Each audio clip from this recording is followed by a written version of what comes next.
The reason na pinuntahan nila si First Lady ay simple lamang.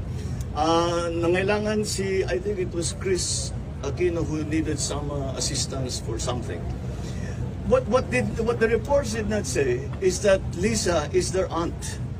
Dahil ang kanyang auntie ay napangasawa si Don Pepe na, the eldest brother of Cory. So they are related. Kaya hindi naman nakakapagtaka. Kilalang kilala niya yung mga pamangkin niya very well. So they came at nagbiyahe sila. Bumalik, may dalang pasalubong. Yun lang naman, dinala nila yung pasalubong kay First Lady. Sir, follow up, ano po yung assistance na hinihingi ni Chris Aquino from the Marcos administration?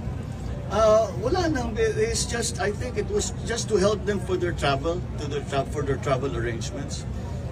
So tumulong si First Lady at yun lang, sabi lang papasalamat sila. Sabi, and so I think it was a very fine gesture on the part of the Aquino family.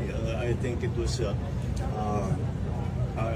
it sort of, I suppose, put a little more how do you say, personal, a human interaction between our families. Would you say that the feud between the two families are okay now?